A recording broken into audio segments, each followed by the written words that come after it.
Fit Udaipur में हमारे मेहमान हैं डॉक्टर विकास गुप्ता। आप गुर्दा, पथरी और मूत्र रोग विशेषज्ञ। डॉक्टर गुप्ता, आपका स्वागत करते हैं।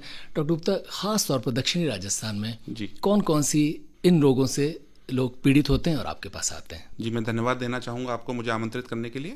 मैं यहाँ पे चर्चा करना चाहूँगा, जैसा कि आपने जिक्र किया दक्षिणी राजस्थान में। तो दक्षिणी राजस्थान या राजस्थान हम कहें, ये स्टोन बेल्ट माना जाता है, स्टोन बेल्ट के रूप में कंसीडर किया जाता है। तो यह मुख्य रूप से शुष्क इलाका है जहाँ पे गर्मी एवं पानी की कमी पाई जाती है। तो इस गर्मी के मानसून वातावरण एवं पानी की कमी की वजह से जनरली हमारी बॉडी में डिहाइड्रेशन रहता है और उसकी वजह से इस इलाके में रहने वाले निवासियों को पथरी रोग के होने की संभावना अत्यधिक रहती है। ये पथरी, डॉक्टर गुप्ता, क्या वंशानुगत भी होती है? जी हाँ, काफ़ी कारण ऐसे पाए गए हैं। काफ़ी केसेस में हमने ऐसा देखा है कि ये पथरी वंशानुगत भी पाई जाती है, परंतु ये वंशानुगत एवं नॉन वंशानुगत दोनों प्रकार के कारणों से पाई जाती है। ये बताएं कि जिस व्यक्ति के परिवार में किसी को पथरी है, जी। यानी पिताजी, दादाजी या माँ या दादी जी है, तो उसमें क्या पथरी रोग होने के चांसेस ज्यादा रहते हैं? जी हाँ, ऐसा देखा गया है। पथरी रोग फैमिलीज में रन करता है। इसका मुख्य कारण वंशानुगत या जेनेटिक्स पे बेस्ड होने के साथ साथ हमारे कॉमन खान-पान, आहार विहार प्रकार एवं पानी पीने संबंधित आदतों पर भी निर्भर करता है। जैसे कि आप देखेंगे कि सेम एक परिवार में भोजन मुख्यतः सेम प्रकार का होता है, तो जिस भी प्रकार के भोजन करने से पथरी बनने की संभावना अत्यधिक रहती है, तो पूरा परिवार ही उसी प्रकार के भोजन का सेवन कर रहा है। एवं पानी पीने की हैबिट्स या पानी का जो सोर्स होता है वो भी ज़्यादातर परिवारों में कॉमन होता है। तो उन कॉमन परिस्थितियों की वजह से पथरी होने के रोग होने की संभावना फैमिलीज में अत्यधिक होती है। डॉक्टर गुप्ता, थोड़ी सी खान की बात करते हैं, फिर पान की करेंगे। जी। क्या खाने में भी कुछ ऐसी चीज़ें होती है जिनके ज़्यादा सेवन से पथरी हो, या खाने में कोई ऐसी चीज़ें होती हैं जिनका सेवन हम ज़्यादा करें तो पथरी ना हो? जी हाँ, खाने पीने में कुछ खाद्य पदार्थ ऐसे होते हैं जिनके अत्यधिक मात्रा में सेवन करने से पथरी रोग होने की संभावना बढ़ जाती है। इसमें जो मुख्य पदार्थ होते हैं जिसमें ऑक्सलेट्स की मात्रा अधिक होती है या फिर जिनमें प्यूरिन्स की मात्रा अधिक होती है, उनके सेवन से पथरी रोग होने की संभावना ज़्यादा रहती है। जैसे कि कहा गया है कि जो मांसाहारी भोजन है, तो जिन व्यक्तियों के भोजन में मांसाहार की प्रमुखता रहती है उनमें प्यूरिन मेटाबोलाइट ज़्यादा होने की वजह से पथरी होने, यूरिक एसिड स्टोन होने की संभावनाएं ज़्यादा रहती हैं। इसी प्रकार ऑक्सलेट युक्त पदार्थ, जैसे कि आप कहेंगे कुछ प्रकार के फल या बीज वाले फल या स्ट्रॉबेरीज जैसे फल, उनमें उनका अत्यधिक मात्रा में सेवन करने से भी खून में, शरीर में, मूत्र में ऑक्सलेट्स की मात्रा बढ़ जाती है एवं पथरी बनने की संभावनाएं ज़्यादा मात्रा में रहती हैं। इसी प्रकार जो व्यक्ति चाय कॉफ़ी का सेवन अत्यधिक करते हैं या जो सिगरेट, तंबाकू, शराब जैसे अवयवों का सेवन करते हैं, उनमें भी पथरी रोग होने की संभावना ज़्यादा रहती है। क्या भोजन हम हमारा ज़्यादा करें जिससे पथरी ना हो या कम हो? इसके बारे में अक्सर मरीज हमसे पूछते हैं कि सर हमें क्या खाना चाहिए, क्या नहीं खाना चाहिए। तो हम उनको सबसे पहले यही एडवाइस देते हैं कि पानी भरपूर मात्रा में पिएं। पानी कम से कम 3 से 4 लीटर पानी का सेवन प्रति व्यक्ति प्रतिदिन करना चाहिए। पानी के सेवन के बारे में हमारी हिदायत ये रहती है कि पानी एक साथ ना पिएं, पूरे दिन अपने आप को हाइड्रेटेड रखें, अर्थात थोड़ी मात्रा में पानी का सेवन पूरे दिन आप चालू रखें। दूसरी जो बात हम कहते हैं, किसी प्रकार के व्यसनों से दूर रहें। सिगरेट, तंबाकू, शराब इत्यादि को बंद करें। चाय कॉफ़ी का सेवन मिनिमम करें। अगर आप बहुत ही अधिक आदी हैं तो उसकी मात्रा को रिड्यूस करें। तीसरी चीज़ है, अपने भोजन का समय निश्चित रखें एवं जितना आप ग्रीन वेजिटेबल्स, ग्रीन फाइबर युक्त भोजन करेंगे, पथरी रोग होने की संभावना उतनी ही कम रहेगी। ये रेडियो लेक सिटी है, हमारे साथ हैं डॉक्टर विकास गुप्ता। आप गुर्दा, पथरी और मूत्र रोग विशेषज्ञ हैं। डॉक्टर गुप्ता, क्या पानी हम ज़्यादा पिएं, कम पिएं, कितना पिएं, कब पिएं, इस पर भी हमारी पथरी का बनना निर्भर है? अगर है तो क्या कुछ आप बताएंगे बतौर विशेषज्ञ? देखिए, पानी का सेवन बहुत इंपॉर्टेंट है क्योंकि अल्टीमेटली पथरी का जो रोग है मूत्र रोग से संबंधित है एवं मूत्र का निर्माण हमारे पानी के इंटेक की मात्रा पर निर्भर करता है। अगर हम पानी कम मात्रा में लेंगे तो हमारी किडनीज, जो कि इसी प्रकार से प्रोग्राम्ड हैं कि यूरिन को कंसंट्रेट करने का काम करती हैं, यूरिन को अधिक कंसंट्रेट करेंगी तो यूरिन में जो भी सॉल्यूट्स होते हैं, क्रिस्टल्स होते हैं, उनका फॉर्मेशन और डिपोजिशन ज़्यादा होगा और पथरी रोग बनने की संभावना ज़्यादा होगी। अगर हम पानी का उचित मात्रा में सेवन करेंगे तो जो भी पथरी बनाने वाले अवयव हैं, जैसे ऑक्सलेट्स हुए, कैल्शियम आयंस हुए, ये सब उसमें घुल के मूत्र द्वारा बाहर निकल जाते हैं। पानी पीने की आदतों को लेकर हमें वातावरण पर भी बहुत ध्यान देना चाहिए। जैसे गर्मी के समय में हमारा जैसे पानी का उत्सर्जन पसीने द्वारा या मूत्र द्वारा अधिक बढ़ जाता है, तो हमें पानी का अधिक मात्रा में सेवन करना चाहिए। हमेशा ये कोशिश करें कि जितना आपका यूरिन आउटपुट है उससे 700 से 800 ml ज़्यादा पानी का आपको सेवन करना चाहिए। अगर आपका प्रोफेशन या व्यवसाय इस प्रकार का है कि आप गर्म प्लेसेस में, पसीने वाले प्लेसेस में काम करते हैं, ऑफिस से बाहर काम करते हैं, तो आपको पानी ज़्यादा पीना चाहिए। अगर आप खिलाड़ी हैं, किसी प्रकार की आउटडोर एक्टिविटीज़ में इन्वॉल्वमेंट है, तो भी आपको पानी का सेवन ज़्यादा करना चाहिए। बट मुख्य बात यह है कि पानी का सेवन आपको कंटिन्यूसली करना चाहिए। ऐसा नहीं कि आपने 1 लीटर पानी एक साथ पी लिया और उसके बाद कई घंटों तक कुछ ना पिया। तो इस बात का विशेष ध्यान रखें। सर्दियाँ आ गई हैं, सर्दियों में लोग सच में बहुत कम पानी पीते हैं और कुछ लोगों को तो सर्दियों में पानी के नाम से ठंड लगने लगती है। बताएं, उन्हें क्या कहेंगे? देखिए, एक मिनिमम मात्रा में पानी का सेवन तो अति आवश्यक है। सर्दियों का मतलब ये नहीं है कि आपकी बॉडी को मिनिमम पानी चाहिए। तो अगर आपको ये ध्यान नहीं रहता है कि आपको कितने पानी का सेवन करना है, तो आप एक काम करें, अपने सामने पानी की बोतल भर के रख लें एवं टारगेट बनाएं दिन भर में कि ये पानी तो हमें फिनिश करना ही है। जिससे कि कभी कभार आप अपनी दैनिक दिनचर्या में जब भी व्यस्त हों और आपको लगे पता नहीं हमने कितना पानी पिया है, तो बॉटल्स को देख के आपको ध्यान आ जाएगा कि इतना मात्रा में हमने पानी का सेवन किया है और ये हमारा डेली शेड्यूल के हिसाब से इंटेक बाकी है। कुछ दूसरी ड्रिंक्स की भी बात करते हैं जिन्हें भी लोग पानी में लोग मान लेते हैं। कुछ लोग कहते हैं जूसेस, कुछ लोग कहते हैं कि और दूसरे सॉफ्ट ड्रिंक या दूसरी चीज़ें आती, पेय पदार्थ, ठंडे पदार्थ, ये भी कई लोग पीते हैं। इन्हें भी क्या पानी माना जाए, या इनको अगर हम पीते हैं तो ये पानी में काउंट नहीं होगा? देखिए, किसी प्रकार के जो आर्टिफिशियल स्वीटनर्स युक्त जो फ्लूइड होते हैं या पेय पदार्थ होते हैं, वो किसी प्रकार से अच्छे पेय पदार्थ नहीं माने जाते हैं। जिनमें हम कोल्ड ड्रिंक्स वगैरह आते हैं या जो बाजार में जो आर्टिफिशियल स्वीटनर्स के साथ आते हैं, तो मैं आपको यही रिक्वेस्ट करना चाहूँगा कि आप उनको कंसीडर ना करें आपके डेली वाटर इंटेक के रूप में, क्योंकि उनका मेटाबॉलिज्म डिफरेंट प्रकार से होता है। पानी के रूप में अगर आप फलों का जूस, ताज़ा फलों का जूस लेते हैं, दूध लेते हैं एवं साफ पानी लेते हैं, नींबू पानी, शिकंजी लेते हैं, वो सब आपका लिक्विड इंटेक में कंसीडर हो सकता है। पथरी के अलावा भी बहुत सारी समस्याएं लोगों में होती है। एक समस्या कुछ लोगों में होती है जिसे यूटीआई भी कहते हैं। बताइए ये क्या होता है और क्या इसका संबंध पानी से ही है या किसी दूसरे तरीके से भी ये हो सकता है? जी, यूटीआई एक शॉर्ट फॉर्म है जिसको हम कहते हैं यूरिनरी ट्रैक्ट इन्फेक्शन, यानी मूत्र मार्ग का संक्रमण। यहाँ पे ये ध्यान देने योग्य बात है कि मूत्र मार्ग में संपूर्ण मूत्र मार्ग शामिल होता है, जिसमें कि किडनी, यूरेटर या मूत्रवाहिका, प्रोस्टेट, यूरिनरी ब्लैडर एवं यूरिथ्रा या जो आउटसाइड यूरिनरी पैसेज होता है, सब शामिल है। तो इनमें से किसी भी भाग में जब इन्फेक्शन होता है उसको हम कॉमन लैंग्वेज में यूटीआई कह सकते हैं। हम इसको दो भागों में डिवाइड करते हैं, अपर यूरिनरी ट्रैक्ट का इन्फेक्शन और लोअर यूरिनरी ट्रैक्ट का इन्फेक्शन। यूटीआई होने के बहुत सारे कारण हैं। जनरली लोग हमसे कारण पूछते हैं, तो ये यूटीआई जनरली माइक्रो ऑर्गेनिज्म के इन्फेक्शन से होता है। माइक्रो ऑर्गेनिज्म बैक्टीरिया हो सकते हैं, वायरस हो सकते हैं, किसी प्रकार के फंगस भी हो सकते हैं। यूरिनरी ट्रैक्ट इन्फेक्शन बहुत से लोगों में बहुत कॉमनली पाई जाने वाली बीमारी है, इसलिए हमें बहुत से मरीज इसके रेगुलरली देखने के लिए मिलते हैं। यूरिनरी ट्रैक्ट इन्फेक्शन होने के बहुत सारे कारण हैं। इसके पीछे कोई किडनी संबंधित वंशानुगत समस्या, कोई उसके आकार, प्रकार या संरचना में खराबी, पथरी का होना, किसी प्रकार की यूरिन के फ्लो में रुकावट होना, या एज पे भी डिपेंडेंट करता है। जनरली यूरिनरी इन्फेक्शन महिलाओं में ज़्यादा देखने के लिए मिलते हैं, बट पुरुषों में उम्र बढ़ने के साथ साथ प्रोस्टेट की दिक्कत होने के साथ साथ उनमें भी यूरिनरी इन्फेक्शन की संभावना बढ़ जाती है। बताएं कि ये क्या लाइलाज है, और किसी व्यक्ति को एक बार यूरिनरी ट्रैक्ट इन्फेक्शन हो गया तो क्या ताउम्र रहेगा, यानी वो बार बार रह रहकर होता रहेगा, या उसने आपसे इलाज लिया तो ठीक हो जाएगा? जी, यूरिनरी ट्रैक्ट इन्फेक्शन पूर्णतः क्योरेबल बीमारी है, क्योरेबल डिजीज है। इसका संपूर्णतः इलाज संभव है। इलाज जनरली नंबर 1 एंटीबायोटिक्स के रूप में होता है, और नंबर 2 हम उसके प्री डिस्पोजिंग फैक्टर्स देखते हैं कि किस वजह से यूरिनरी ट्रैक्ट इन्फेक्शन हुआ। अगर हमारे पास कोई एक डेफिनेट कारण है यूरिन ट्रैक्ट इन्फेक्शन होने का, चाहे वो कोई स्ट्रक्चरल एबनॉर्मेलिटी हो या स्टोन की प्रॉब्लम हो, तो उस अंडरलाइंग कॉज को दूर करके हम उसमें बार बार होने वाले यूरिन इन्फेक्शन को प्रिवेंट कर सकते हैं। यूरिन इन्फेक्शन माइल्ड भी हो सकता है और सीवियर भी हो सकता है। माइल्ड इन्फेक्शन हम जनरली गोली दवाइयों के द्वारा इलाज करते हैं। सीवियर इन्फेक्शन में हमें मरीज को भर्ती करके इंजेक्टेबल एंटीबायोटिक्स कभी कभी देने पड़ते हैं। क्या सलाह देंगे उन लोगों को जो इस रोग से ग्रसित हैं और उन लोगों को भी जो इस रोग से ग्रसित न हो पाए? यूरिनरी ट्रैक्ट इन्फेक्शन के बारे में मैं यही कहना चाहूँगा कि सबसे पहले अपने लक्षणों को समझें कि आपको अगर ये लक्षण यूरिन इन्फेक्शन के, जैसे पेशाब में जलन होना, पेशाब का बार बार आना, या पेट में दर्द होना, या यूरिन पास करते टाइम दर्द होना, या ब्लड का जाना जैसी समस्याएं हैं, तो इसको इग्नोर ना करें, इसको अनदेखा ना करें। अपने डॉक्टर को जाकर मिलें। डॉक्टर आपको एग्जामिन करेंगे। हो सकता है कुछ इन्वेस्टिगेशन आपकी कराई जाए, जैसे यूरिन का रूटीन का एग्जामिनेशन, सोनोग्राफी वगैरह।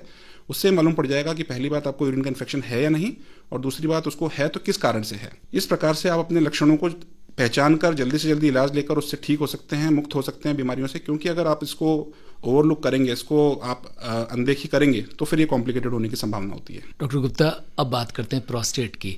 बताएं कि ये कितनी गंभीर समस्या है, और एक इसका भी क्या वंशानुगत से कोई लेना देना है? दूसरा ये कि क्या प्रोस्टेट का उम्र से भी कोई ताल्लुक है, यानी जैसे आपकी ज़्यादा उम्र होगी तो ही होगा, या किसी भी उम्र में हो सकता है? देखिए, प्रोस्टेट ग्रंथि एक पुरुषों में पाई जाने वाली ग्रंथि है, जो पुरुषों में मूत्र मार्ग के चारों तरफ एक नाशपाती के आकार की संरचना होती है। यहाँ ये उल्लेखनीय बात है कि प्रोस्टेट ग्रंथि की जो वृद्धि होती है वो दो ही प्रकार के जीवों में पाई गई है, एक मनुष्य में, दूसरा डॉग्स के अंदर। तो दो ही जो जीव हैं धरती पर, उनमें प्रोस्टेट की समस्या पाई जाती है। प्रोस्टेट जब हम जन्म लेते हैं उससे लेकर जब तक हम लोग यंग एज में होते हैं, प्रोस्टेट का साइज लगभग 10 से 15 ग्राम का होता है। परंतु हमारे शरीर के जैसे एजिंग प्रोसेस होती है, जैसे हम लोगों के बाल सफ़ेद होते हैं, जैसे हमारी आंखों में मोतियाबिंद होता है, जोड़ों की समस्या होती है, उसी प्रकार से प्रोस्टेट ग्रंथि भी उम्र के साथ एजिंग प्रोसेस के द्वारा आकार में बढ़ने लगती है। जैसे जैसे आकार में बढ़ती है, ये क्योंकि मूत्र नलिका के चारों तरफ है, उसमें मूत्र नलिका में यूरिन के पैसेज में बाधा उत्पन्न करने लगती है, उसको दबाने लगती है, उसके मार्ग को सकड़ा कर देती है। उसकी वजह से पुरुषों में आफ्टर 50 ईयर्स ऑफ एज इस तरह के सिम्टम्स डेवलप होने लगते हैं जिसमें यूरिन पास करने में दिक्कत होने लगती है। इसको हम कहते हैं बिनाइन प्रोस्टेटिक हाइपरप्लेजिया। ये एक नॉर्मल फिजियोलॉजिकल प्रोसेस है जो सभी लोगों में पाया जाता है। इसके अतिरिक्त प्रोस्टेट की अन्य बीमारियों में प्रोस्टेटाइटिस यानी प्रोस्टेट ग्रंथि का इन्फेक्शन एवं कार्सिनोमा ऑफ प्रोस्टेट यानी प्रोस्टेट ग्रंथि के कैंसर जैसी समस्याएं भी हो सकती हैं। जहाँ तक वंशानुगत होने का सवाल है, जी हाँ, बहुत सारे ऐसे जीन्स आइडेंटिफाई कर लिए गए हैं जिनके द्वारा ये प्रूव हो चुका है कि ज़्यादातर केसेज में ये समस्या जेनेटिक ही होती है, पर कुछ केसेज में इसका कोई जेनेटिक लिंक नहीं भी मिला है। ये बताएं कि कब पता चले कि ये प्रोस्टेट संबंधी या प्रोस्टेट के बढ़ने की दिक्कत आपको है या होने वाली है, और समय रहते इसे जंचवा लिया जाए, और इसका क्या इलाज है, सर्जरी इलाज है या और भी कोई ट्रीटमेंट इसके होते हैं? पुरुषों में अगर आपकी उम्र 50 वर्ष से अधिक है और आपको मूत्र संबंधित लक्षण उत्पन्न होने लगे हैं, जैसे कि बार बार पेशाब का आना, रात्रि के समय बार बार यूरिन पास करने के लिए आपको उठना पड़ता है, यूरिन पास करने के बाद आपको ऐसा लगता है कि कंप्लीट साफ क्लियर नहीं हुआ है, जोर लगा के पास करना पड़ रहा है, तो ये सिम्टम्स डेफिनेटली प्रोस्टेट ग्रंथि से संबंधित बीमारी के हो सकते हैं। आप अपने डॉक्टर को दिखाएं, उसका चेकअप कराएं, वो कुछ जांचों द्वारा आपको बताएंगे कि आपके रोग होने की संभावना कितनी और किस प्रकार है। आपसे फैमिली हिस्ट्री भी ली जाएगी जिसमें आपके फर्स्ट डिग्री रिलेटिव जैसे फादर, ब्रदर या किसी को और पहले भी परिवार में समस्या रही है, उससे बहुत ज़्यादा स्ट्रॉन्ग कोरिलेशन हो जाता है इस बीमारी होने का। जहाँ तक इसके इलाज का सवाल है, प्रोस्टेट संबंधित सारे रोग बहुत आसानी से क्योर किए जा सकते हैं, ट्रीट किए जा सकते हैं, कंट्रोल किए जा सकते हैं। इसमें दवाइयाँ एवं ऑपरेशन दोनों ही माध्यमों द्वारा इसका उपचार किया जाता है। सबसे पहले हम मरीज को कुछ दवाइयाँ प्रिस्क्राइब करते हैं। आजकल मॉडर्न मेडिसिन के डेवलपमेंट से बहुत अच्छी अच्छी दवाइयाँ मार्केट में आ गई हैं जिससे हम इस बीमारी को पूर्णतः कंट्रोल कर सकते हैं।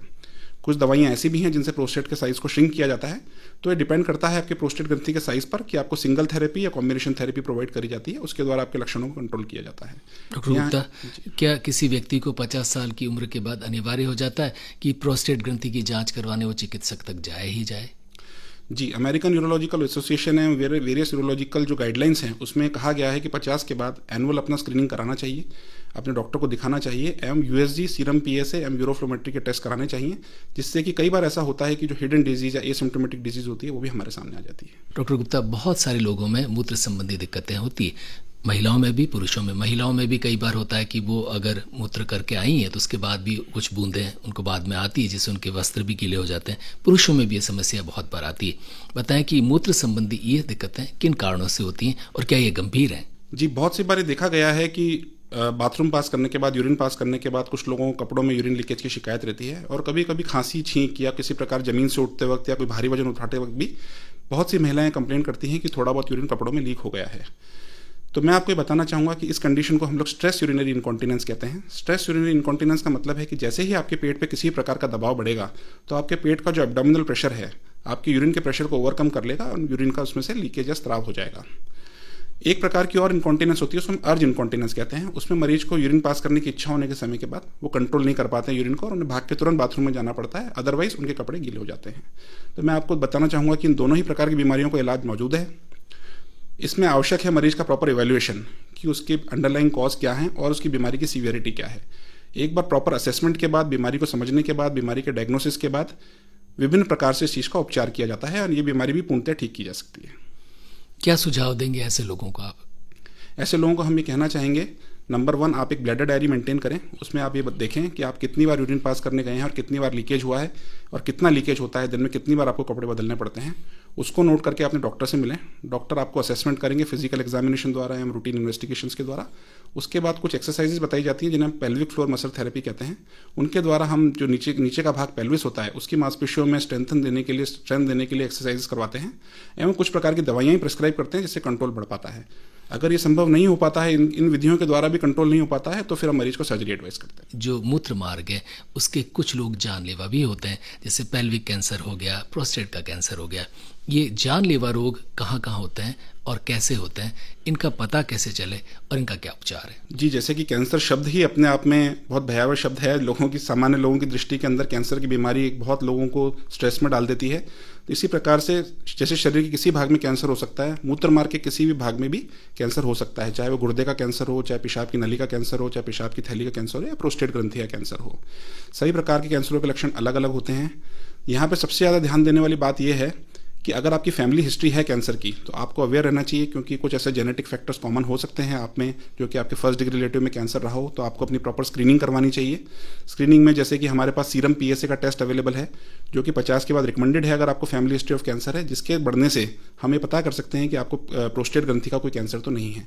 इसी प्रकार से किसी प्रकार के कैंसर संबंधित लक्षण जैसे कि पेशाब में खून जाना, वजन का कम होना या और किसी प्रकार के पेट में दर्द जैसी समस्याओं को हल्के से न लें, उसका तुरंत जांच करवाएं। एवं किसी प्रकार के कैंसर का अगर हम अर्ली स्टेजेस में पता कर लेते हैं तो पूर्णतः क्योरेबल है। एडवांस स्टेजेस में डेफिनेटली हमें कॉम्बिनेशन थेरेपी और कुछ प्रकार की मुश्किलों का सामना करना पड़ता है। ऐसे व्यक्ति जिन्हें ये संदेह हो सकता है, उन्हें क्या क्या आप सुझाव देंगे? क्या डॉक्टर के पास तुरंत जाएं, और जाएं तो क्या कुछ संकेत हैं तभी जाएं?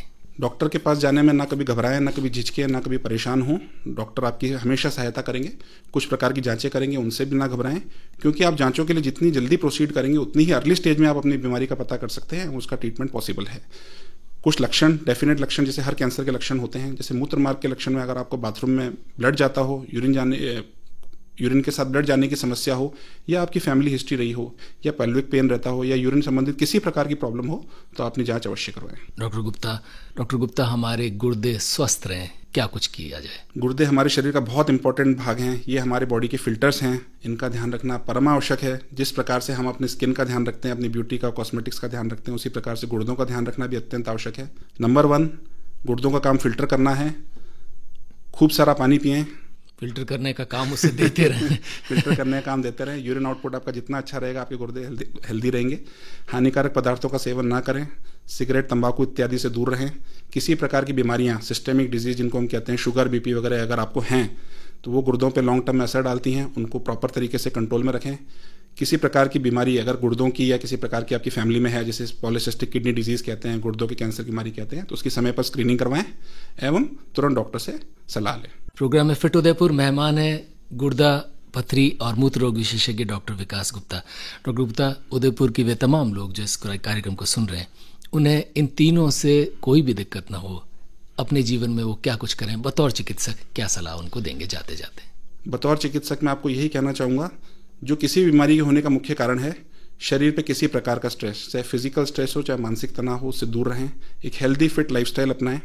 डेली एक्सरसाइज करें, योगा करें, प्राणायाम करें, हेल्दी फूड्स हैबिट्स का पालन करें एवं किसी प्रकार की समस्या को आने पर, लक्षणों को आने पर उसे अनदेखा ना करें एवं तुरंत उपयुक्त चिकित्सक की सलाह लें।